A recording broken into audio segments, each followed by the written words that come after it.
মিষ্টি পোলাও বানাবো। তার জন্য কি করেছি, এক বাটি গোবিন্দভোগ চাল নিয়েছি। সেটা ভালো করে জলে ধুয়ে জল ঝরিয়ে শুকিয়ে রেখে দিয়েছিলাম আধ ঘন্টা। তারপর ওর মধ্যে নুন, একটু চিনি আর আদার রস দিয়ে মাখিয়ে রেখে দিয়েছি। এবার 1 ঘন্টা এটা থাক মাখানো। তারপরে আসছি বানানোর জন্য। প্রথমে সাদা তেল নিয়েছি, তেল গরম হয়ে গেছে। তেলের মধ্যে দিলাম এলাচ, লবঙ্গ, দারচিনি। এটা একটু ভাজা হয়ে গেল, দিয়ে দেবো কাজু কিশমিশ। একটু নেড়ে নেবো কাজু কিশমিশটা একটুখানি ভাজা হলে তারপরে এবার চালটা দেবো। কাজু কিশমিশটা ভাজা হয়ে গেছে।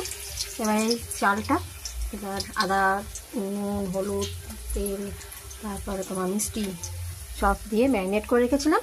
চালটা এবার দিয়ে দেবো কড়াই, দিয়ে এখানে ভালো করে নাড়বো। চালটা ভাজা হয়ে গেছে। এবার ওর মধ্যে জল গরম আগে থেকেই করে রেখেছিলাম।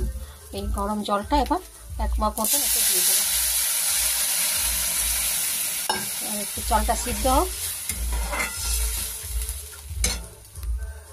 মিষ্টি পোলাও আমার রেডি।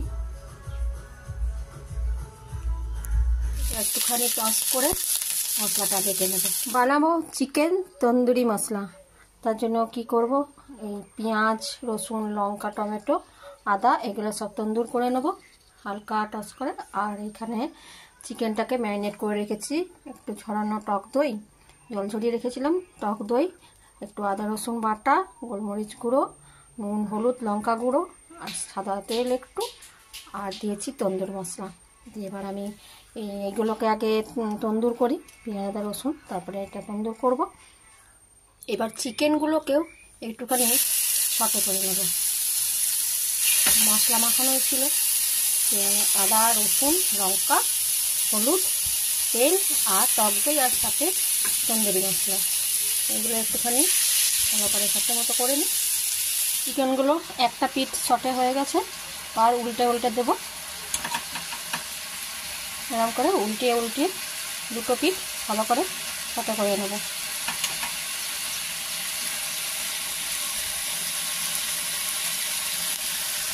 মাংসগুলো সটে করে তুলে রেখে দিয়েছি। এবার তেল দিয়েছি, তেল গরম হয়ে গেছে। তেলের মধ্যে দিয়ে দেবো একটু কাস্তুরি মেথি।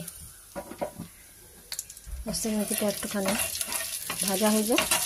তারপরে এর মধ্যে দেবো মশলাটা, যেটা রোস্ট করে তারপরে পিষে রেখে দিয়েছিলাম।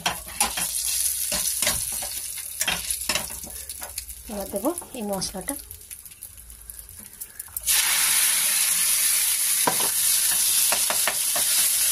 মশলাটা ভালো করে কষতে হবে।